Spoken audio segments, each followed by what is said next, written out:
Hey guys, so today I just wanted to have a discussion.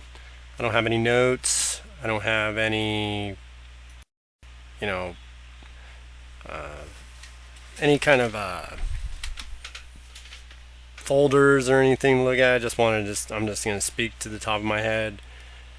Normally I write it out and read to you, but today we're just going to talk. So, today I want to talk to you about this meme, this theme, meme, I don't know what you want to call it. But anyway, this idea, let's call it an idea, okay?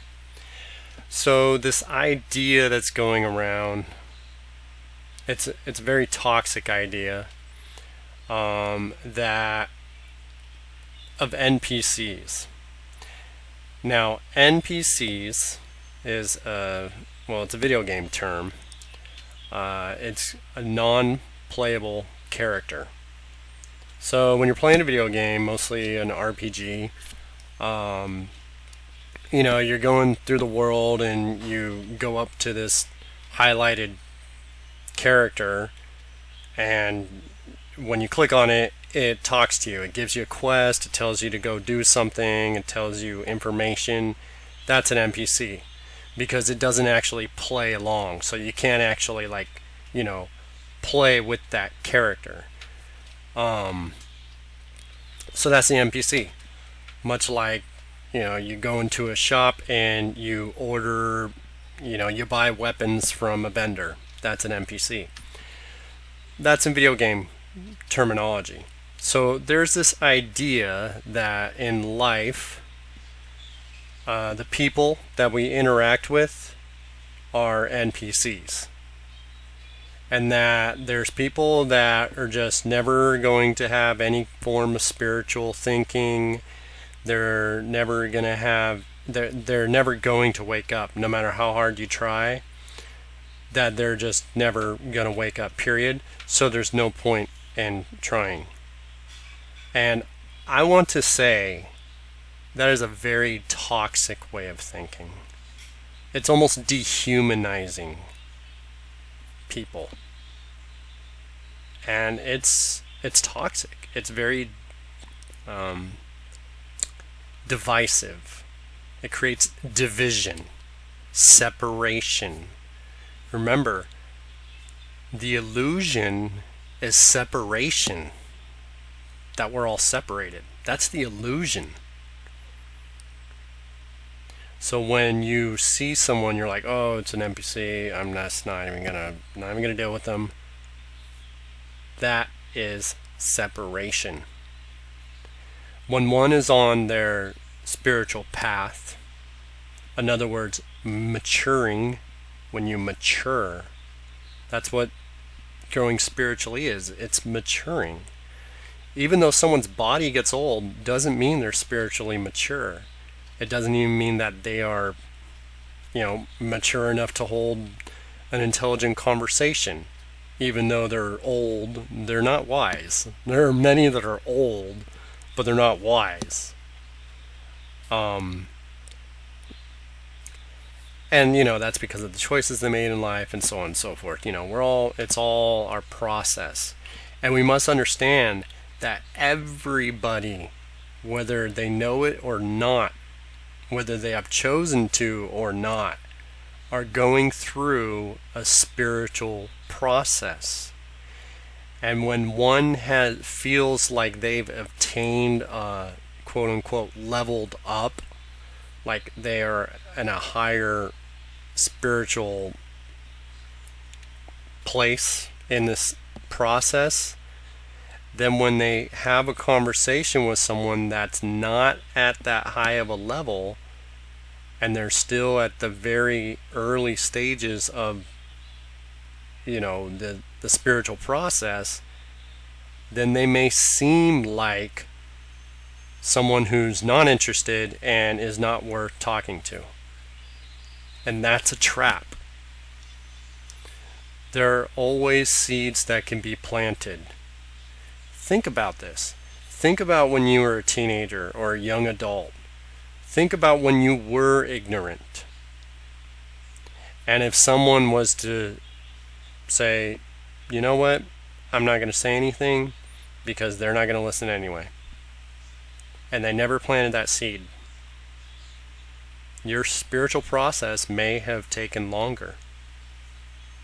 I thought in my days of ignorance, someone would say something, spiritually encouraging to me, whether, it was something religious or something of, a spiritual advice, or just, just being nice, just being polite. In my ignorance, I thought they were jerks, or they were better than me. They think they're better than me, or whatever, right? That's what my ignorant thought was. But as I matured, I understood that those were seeds that were planted in me, and because they told me that is why when I hit rock bottom, that I remembered. And when I wanted to, quote unquote, start on the spiritual journey, I remember what they told me, and that was how I entered into it. It was because someone told me in my ignorance about their journey that later on in life, when I was ready to have a journey of my own, I remembered their journey. So if anybody thought I was an NPC, they may not have told me their journey, and therefore I wouldn't have had that help, that seed being planted.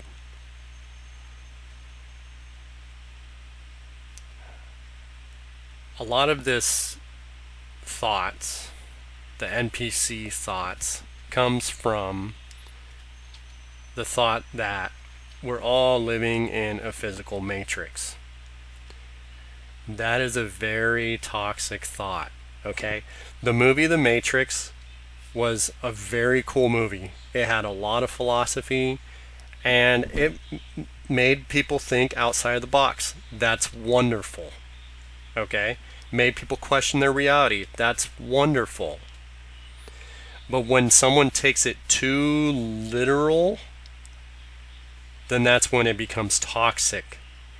And normally those who take it too literal are the ones that are already suffering with escapism. Escapism is the idea of that you want to escape out of this environment. You want to, escape from this process. The process of being human. You want to blast out. In other words, go to a different dimension. A lot like, here's an example. So when one dies, they don't return in the quote-unquote wheel of carnation. So they don't have, they don't want another lifetime here on Earth because of all the suffering they've encountered here on Earth. And so that has built escapism. Their suffering that they have not dealt with is an infected wound that is causing the addiction of escapism. Escapism is an addiction. People, humans, we get addicted. We get addicted to pretty much everything. I mean, we can be addicted to cheese. We could be addicted to sugar. We could be addicted to video games. We could be addicted to people. We could be addicted to drama. We could be addicted to TV. We could be addicted to music. We could be addicted to work even. But so we're very addictive in nature, and so when one has had that spiritual escape. When one has, let's say, traveled, let's say they've gone on a spiritual journey and they were shown a different dimension, one wants to go back. And if one can, one almost wants to live there and not here, you know. And this may be a reason why a lot of benevolent beings are very hesitant to take someone on a journey such as that. What I find is that benevolent beings will come here. That if one grounds themselves in their spiritual journey, that the beings will come here. First of all, I only want to work with beings that are strong enough to, move through different dimensions. And so if they're hiding out in their own dimension and they're not strong enough to meet me here and at least get, have a conversation or a relationship. Conversation, it's kind of a tricky word because it's not the conversation like we're having right now. It's more of a telepathic, so to speak. But anyway, they want to get a relationship. Once that a relationship has been established and they know you, you know them, there's a relationship there, then the traveling can happen because they know what you can take. But many people, to be honest, that have used psychedelics improperly, that have used a spiritual exercise improperly, may have felt themselves being blasted off to another dimension, and they met with beings that appear to be nice, they appear to be benevolent, but one has to have discernment and see what are their intentions and why are you desiring to leave so bad. So the escapism is a root that can cause many different branches of this infectious way of thinking. More like toxic way of thinking. I mean, it's a toxic and infectious because if, there's other people that are suffering with escapism, you start telling them about NPCs, you start telling them about Matrix, you start telling them about all this stuff, they're going to, want to drink the Kool-Aid. They're going to want to jump on those ideas because they're suffering from this addiction themselves. I suffered with escapism for a very long time. I understand, and I have found by working with Mother Earth, ayahuasca, daime, San Pedro, beautiful mushrooms, Santa Maria, also known as cannabis.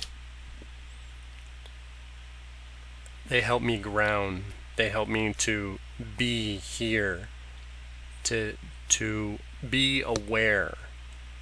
Yes, it opens my awareness. That's what these medicines do. They open our awareness. They're not there to take us somewhere. They're opening our awareness of what is already around us.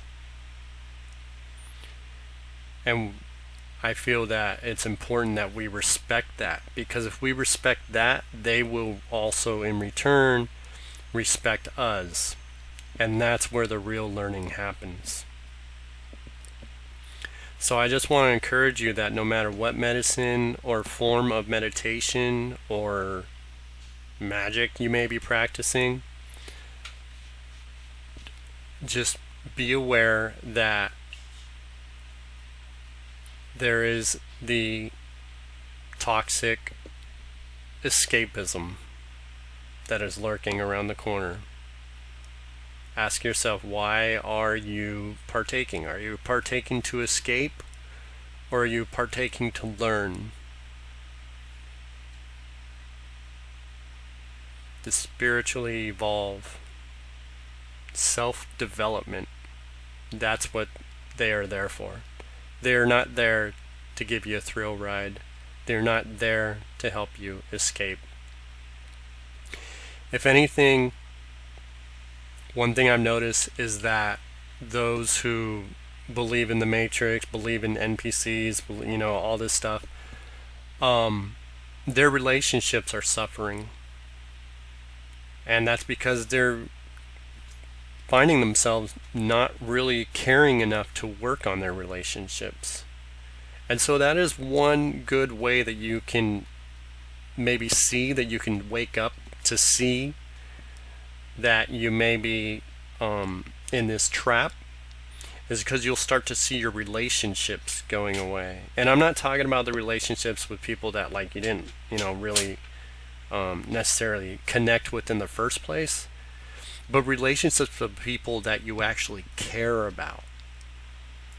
If the people that care about you, the people that care about you, are showing signs of they're concerned for you, then whatever you're doing may not be right.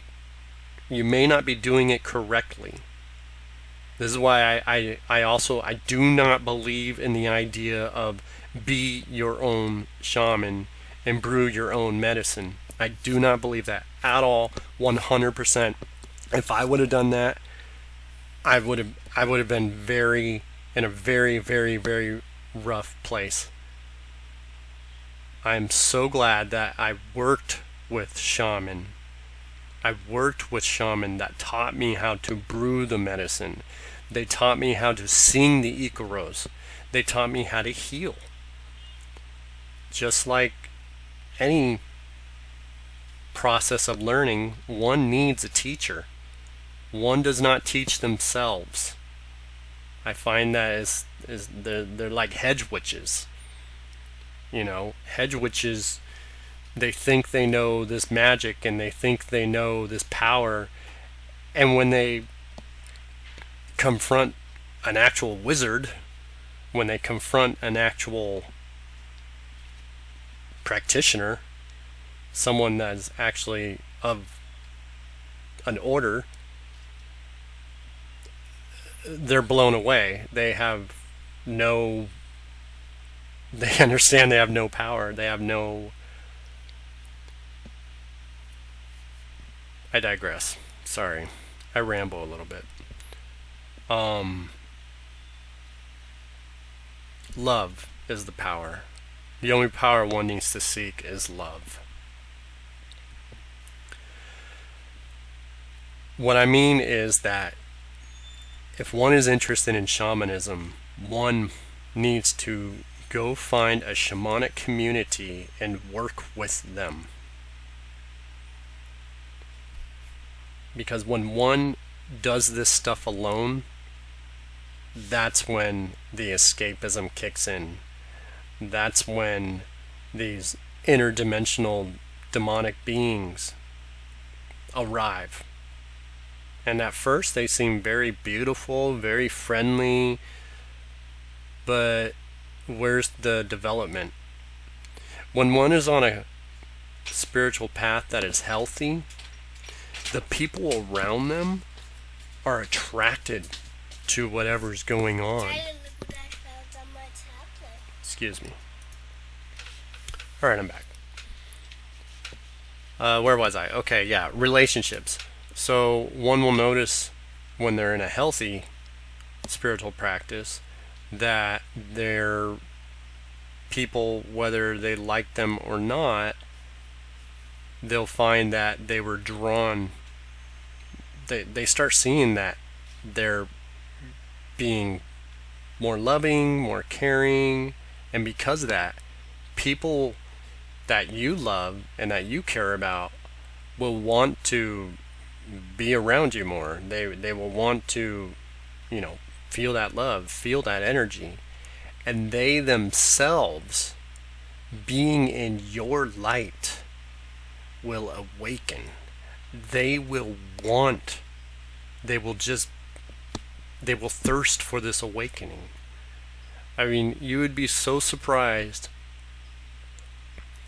how when people start to work with shaman, that their family starts to get healed.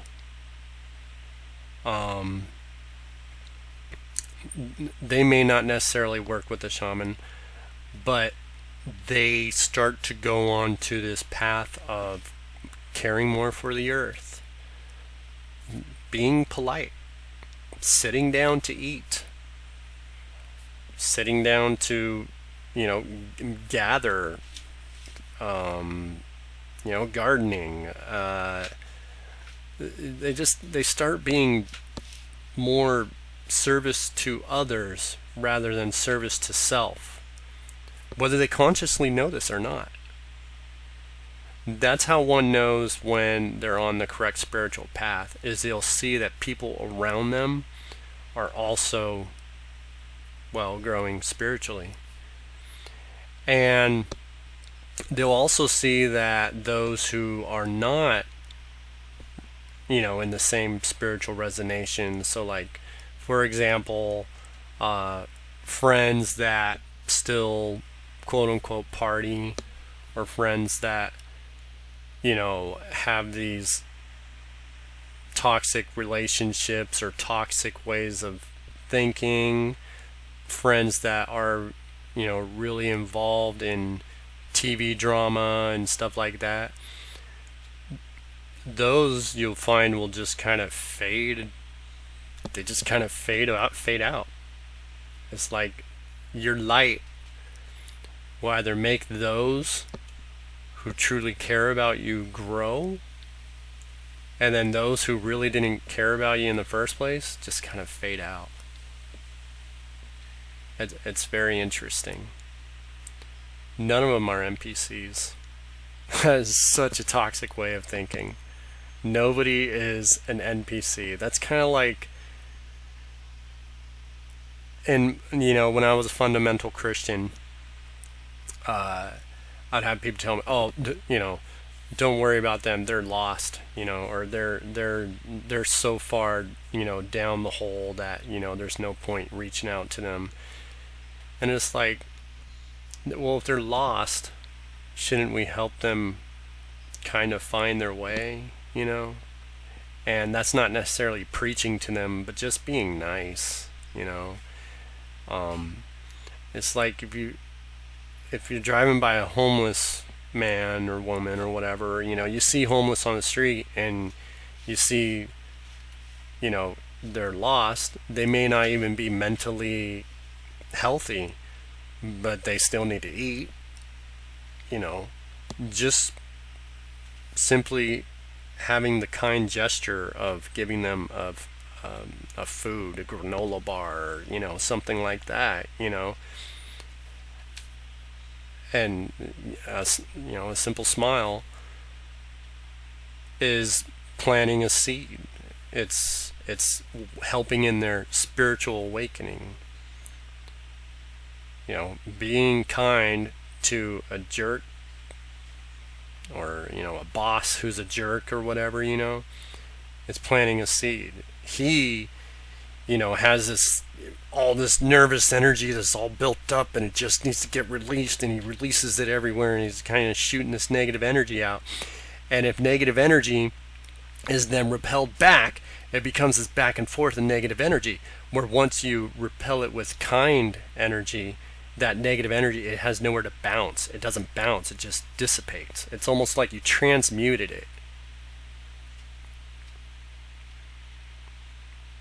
So love is the answer.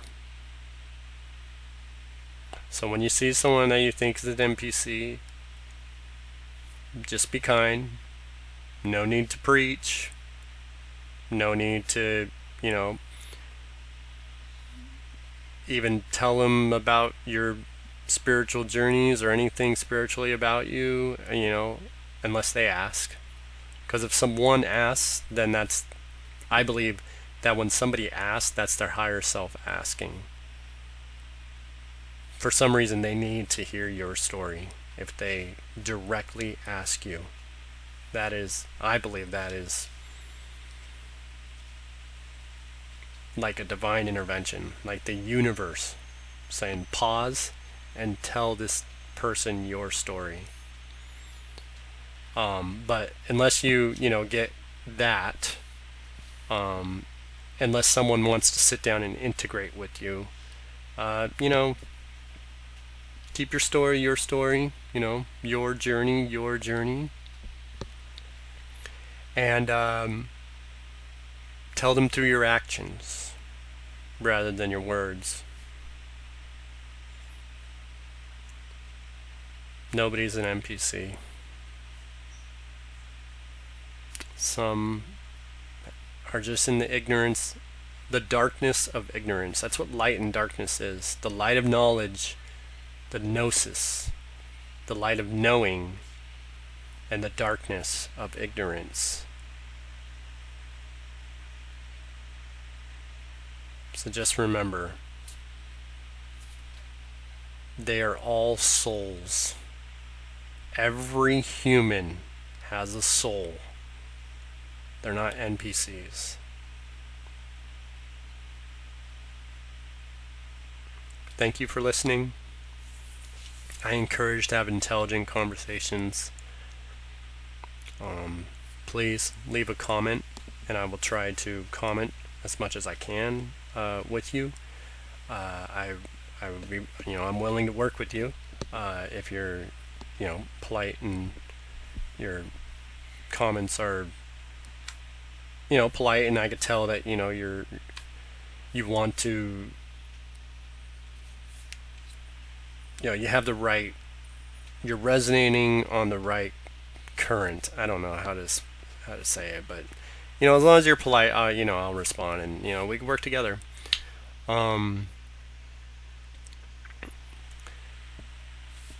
So once again, thank you for listening to me, and just ground to Mother Earth.